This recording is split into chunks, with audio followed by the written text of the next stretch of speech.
అధ్యక్షులు జగన్మోహన్ రెడ్డి గారి పరిస్థితి చూస్తే ఒకసారి జాలేస్తూ ఉంది. అసలు ఈయనది ఏ రాష్ట్రం అని చెప్పి నేను అడుగుతూ ఉండా, ఏ జిల్లా అని చెప్పి నేను అడుగుతూ ఉండా. అధికారం కోసం, రాజకీయం కోసమేమో ఆంధ్రప్రదేశ్, వ్యాపారం కోసం, నివాసం కోసం కర్ణాటక రాష్ట్రం. ఆనాడు చంద్రబాబు నాయుడు గారు ఎప్పుడైనా ఓ రోజు హైదరాబాద్కు వస్తే పక్క రాష్ట్రం నుంచి రాజకీయం చేస్తున్నారు చంద్రబాబు నాయుడు గారని విమర్శించిన మీరు ఈరోజు వారానికి 4 రోజులు కర్ణాటక రాష్ట్రంలో నివాసం ఉంటూ అక్కడ వ్యాపారాలు చేసుకుంటూ రాష్ట్రంలో అధికారంలో ఉన్న సమయంలో అక్రమ సంపాదన అంతా అక్కడ పెట్టుబడులు పెడుతూ వ్యాపారం చేసుకుంటున్న మీరు ఆంధ్రప్రదేశ్ వాసులా అని చెప్పి నేను అడుగుతూ ఉండా, కడప వాసులా అని అడుగుతూ ఉండా, రాయలసీమ బిడ్డనా అని అడుగుతూ ఉండా. కడప జిల్లా మాది, జగన్మోహన్ రెడ్డి గారు మాది కడప జిల్లానే, మేము రాయలసీమ వాసులమే. మీరు అధికారం కోసం ఇక్కడ వచ్చి రాజకీయం కోసం, రాజకీయ పదవుల కోసం ఆంధ్రప్రదేశ్ అంటారు, వ్యాపారం కోసం కర్ణాటక రాష్ట్రంలో ఉంటారు. అధికారంలో ఉన్నప్పుడు ఇదే పందా, ప్రతిపక్షంలో ఉన్న ఇదే పందా. అబద్ధాలు చెప్పడం, అసత్యాలు మాట్లాడడం ఒక పేటెంట్ రైట్స్గా తీసుకున్నారు మీరు. ఈ ప్రభుత్వం ఏ కార్యక్రమం చేసినా సాక్షి మీడియా, సాక్షి పత్రిక ద్వారా అపనలు, లేనిపోని ప్రజలను మభ్యపెట్టే ప్రయత్నాలు, విష ప్రచారాలు చేస్తున్న నీ సాక్షి మీడియా, సాక్షి ఛానల్తో పెట్టి నువ్వు ఇక్కడ రాజకీయం చేస్తూ ఉండవు. రాష్ట్రాన్ని పెట్టుబడులు పెట్టే వాళ్ళని అందరినీ కూడా బెదిరించే ప్రయత్నం చేస్తూ ఉండవు. ఈరోజు రాష్ట్రానికి 20 లక్షల కోట్ల పెట్టుబడులు వస్తున్నాయి. దేశ విదేశాల నుంచి పెట్టుబడిదారులందరూ కూడా చంద్రబాబు నాయుడు గారి ఫేస్ వాల్యూ, లోకేష్ గారి కృషి వల్ల ఈ రాష్ట్రానికి అంత పెద్ద ఎత్తున పెట్టుబడులు వస్తూ ఉంటే దాని మీద కూడా విషం జల్లే ప్రయత్నం చేస్తూ ఉండవు.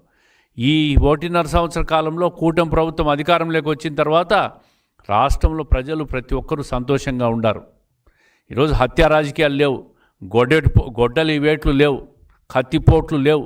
నీ బంధువులు కూడా ఈరోజు సంతోషంగా ఉండారు. ఇటువంటి గొడ్డలిపోట్లు, కత్తిపోట్లు లేవని చెప్పి స్వయాన నీ కుటుంబ సభ్యులు కూడా ధైర్యంగా, హ్యాపీగా రాష్ట్రంలో తిరుగుతున్న పరిస్థితిని మేము కల్పించినామంటే ఈ రాష్ట్రంలో ఎంత సుపరిపాలన ఉందో ఒకసారి మీరు అర్థం చేసుకోవాలా. రాయలసీమ ప్రాంతం అని చెప్తావు, రాయలసీమ బిడ్డనంటావు, కడప జిల్లా వాసిని అంటావు. ఏమి చేసావు 5 సంవత్సరాలు సంపూర్ణంగా అధికారంలో 5 సంవత్సరాలు ఉండి నువ్వు ఏం చేసావు అని అడుగుతూ ఉండా. ఒక్క నీటిపారుదల ప్రాజెక్ట్ అయినా పూర్తి చేసావా? ఒక్క మౌలిక వసతుల కల్పన ఒక్క ఊరికన్నా పూర్తి చేసావా? రైతుల్ని ఏనాడైనా పట్టించుకున్నావా? సంక్షేమ కార్యక్రమాలు ఏమైనా ఒక్కటన్నా సరైన లబ్ధిదారికి అందినాయా? 5 సంవత్సరాలు రాయలసీమలో ఒక్క డ్రిప్పు పరికరం, ఒక్క తుంట పరికరం అన్నా నువ్వు ఇచ్చావా అని చెప్పి నేను అడుగుతూ ఉండా.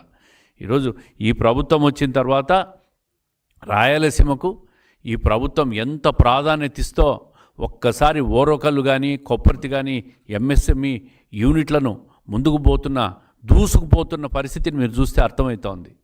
1000 కోట్ల పెట్టుబడులతో, కేంద్ర ప్రభుత్వ సహకారంతో ఈరోజు ఎంఎస్ఎంఈ యూనిట్లంతా కూడా శరవేగంగా పారిశ్రామికంగా పురోగతి చెందుతుంది.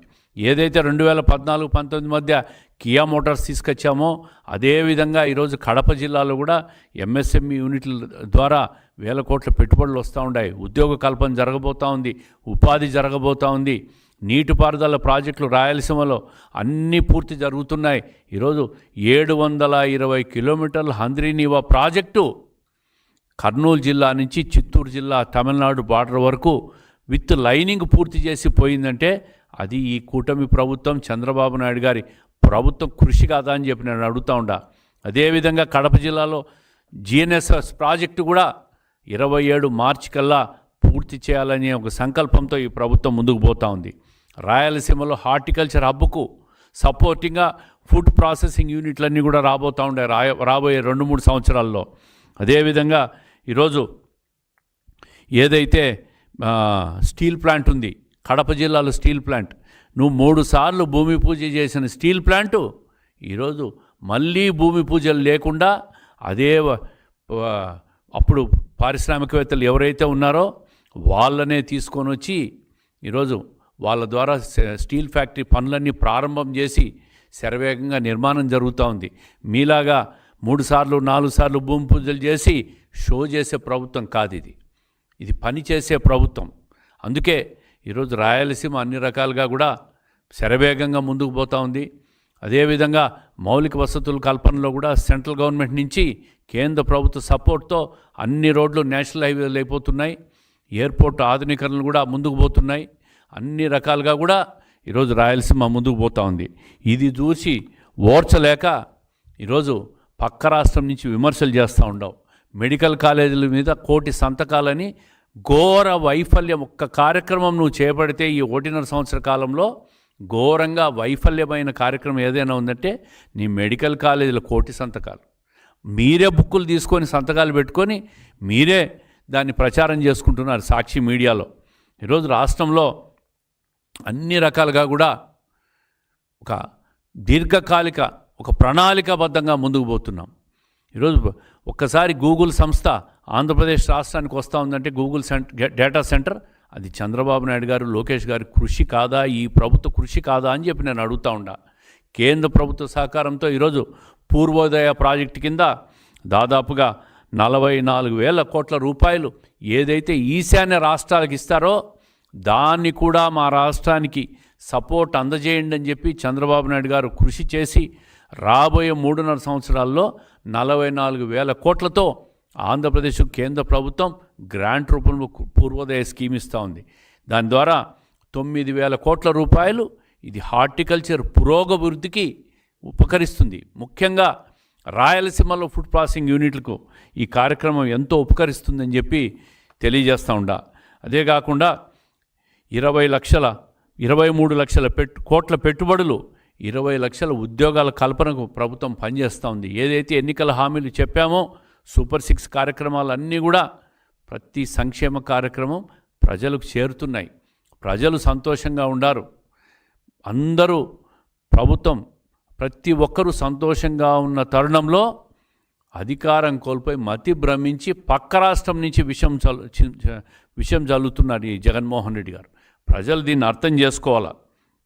అదే కాకుండా రాయలసీమలో దాదాపు 4 జిల్లాల్లో 94 పరిశ్రమలు రాబోతూ ఉన్నాయి. 3,50,000 కోట్ల పెట్టుబడులతో పరిశ్రమలు కూడా రాబోతూ ఉన్నాయి. 1,74,000 మందికి రాయలసీమలో నిరుద్యోగ యువతకన్నిటికీ కూడా ఉపాధి కలిగించే పరిస్థితులు రాబోయే 6 నెలల్లో ఏర్పడుతున్నాయని చెప్పి గర్వంగా ఈ ప్రభుత్వం చెప్పుకుంటూ ఉన్నాం. అదేవిధంగా సత్యసాయి తిరుపతిలో తొలిసారి స్వీప్ సెంటర్ ఏర్పాట్లు చేస్తూ ఉన్నాం. దీని ద్వారా అనేక రకాల పురోగతికి సహకరిస్తుంది. ఓర్వకల్లు కానీ కొప్పర్తి కానీ దాదాపు కొప్పర్తిలో ఒక 8,000 ఎకరాలు, ఓర్వకల్లులో కూడా దాదాపు ఒక 6,000 పైన ఎకరాలు సేకరించి ఈరోజు పెద్ద పారిశ్రామిక వాడైతూ ఉంది. రాయలసీమ అన్ని రంగాల్లో కూడా తెలుగుదేశం ప్రభుత్వంలోనే గతంలో కానీ ఇప్పుడు కానీ ఎప్పుడు కూడా రాయలసీమ అభివృద్ధి చెందిందంటే అది ఒక్క తెలుగుదేశం హయాంలో అని చెప్పి గర్వంగా చెప్పుకుంటున్నాం. ఒక తెలుగంగ ప్రాజెక్టు కావచ్చు, RTPP Rayalaseema thermal power project కావచ్చు, గాలేరు నగర్ కావచ్చు, ఆంధ్రీనివా కావచ్చు, ఇవన్నీ కూడా రాయలసీమకు తెలుగుదేశం ప్రభుత్వంలో అప్పటి ఎన్టీఆర్ హయాం నుంచి ఈరోజు చంద్రబాబు నాయుడు గారి హయాం వరకు కూడా పురోగతి సాధించిందంటే అది ఒక్క తెలుగుదేశం ప్రభుత్వం. ఈరోజు కూటమి ప్రభుత్వం సారథ్యంలోనే జరుగుతోందని చెప్పి రాయలసీమ ముద్దు బిడ్డ, కడప జిల్లా బిడ్డ అని చెప్పుకునే జగన్మోహన్ రెడ్డి ఎప్పటికీ కూడా రాయలసీమ నాది, రాయలసీమ బిడ్డగా అని చెప్పుకునే హక్కు లేదు నీకు. కర్ణాటక బిడ్డ అని చెప్పుకో, లేదంటే తెలంగాణ బిడ్డ అని చెప్పుకో, అంతే తప్ప ఆంధ్రప్రదేశ్ నాది, ఇక్కడ రాజకీయం చేస్తా, అక్కడ వ్యాపారం చేస్తా, అక్కడ నివాసం ఉంటా అంటే ప్రజలు ఎవ్వరూ నేను విశ్వసించే పరిస్థితిలో లేరు. ప్రజలు మిమ్మల్ని మర్చిపోతూ ఉండారు, మీ పార్టీని మర్చిపోతూ ఉండారు. మిమ్మల్ని ఎప్పటికీ కూడా మళ్ళీ ఛాన్స్ ఇచ్చేదానికి ప్రజలు సిద్ధంగా లేరు. ఈ కూటమి ప్రభుత్వానికి కనీసం ఈ రాష్ట్ర ప్రజలు 15 సంవత్సరాలు అధికారంలో ఉండాలని చెప్పి కోరుకుంటూ ఉన్నారు. ప్రజలు కూడా ఒకటే విజ్ఞప్తి చేస్తున్నాం, ప్రభుత్వాన్ని 10-15 సంవత్సరాలు మీరు శాశ్వతంగా ఉంచండి. శాశ్వతంగా ఉంచితేనే చేపట్టిన ఈ అభివృద్ధి కార్యక్రమాలు ఈ పెట్టుబడిదారులందరూ కూడా ఎంతో ధైర్యంగా రాష్ట్రంలో పెట్టుబడులు పెట్టి రాష్ట్రానికి సంపద సృష్టించేదానికి, ట్యాక్సెస్ రూపంలో ఆదాయం వచ్చేదానికి, సంక్షేమానికి ఖర్చు పెట్టేదానికి ఇవన్నీ కూడా సహాయపడతాయి. ప్రభుత్వాన్ని కొనసాగించాల్సిందిగా రాష్ట్ర ప్రజలను విజ్ఞప్తి చేస్తూ జగన్మోహన్ రెడ్డి గారిని కానీ వారి పార్టీని కానీ దయచేసి మీరు మళ్ళీ వాళ్ళ గురించి ఆలోచించొద్దని చెప్పి విజ్ఞప్తి చేస్తూ ఉండా.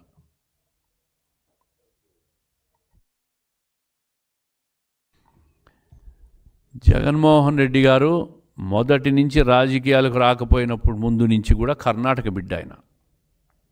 వాళ్ళ తండ్రి గారు ముఖ్యమంత్రి అయిన తర్వాత ఆంధ్రప్రదేశ్కి వచ్చి 5 సంవత్సరాలు తండ్రి అధికారాన్ని అడ్డం పెట్టుకొని 1000 కోట్లు సంపాదించుకొని మళ్ళీ ఈ పెట్టుబడులన్నీ కూడా కర్ణాటక రాష్ట్రంలో పెట్టాడు ఈయన. ఈరోజు అధికారం కోల్పోయిన తర్వాత మళ్ళీ కర్ణాటక రాష్ట్రంలో మొన్న 5 సంవత్సరాల పరిపాలనలో కూడా అక్రమ సంపాదన అంతా కర్ణాటక రాష్ట్రంలో మళ్ళీ పెట్టుబడులు పెట్టి నివాసం ఉండేదానికి పోయినాడు తప్ప ఆయన ఎప్పటికీ రాయలసీమ బిడ్డ కాదు, కడప బిడ్డ కాదని చెప్పి స్పష్టంగా చెప్తా ఉండ. అధికారంలో ఉంటే ఆంధ్రప్రదేశ్, ముఖ్యమంత్రి పదవి ఇస్తే ఆంధ్రప్రదేశ్, సంపాదిస్తే కర్ణాటక రాష్ట్రం.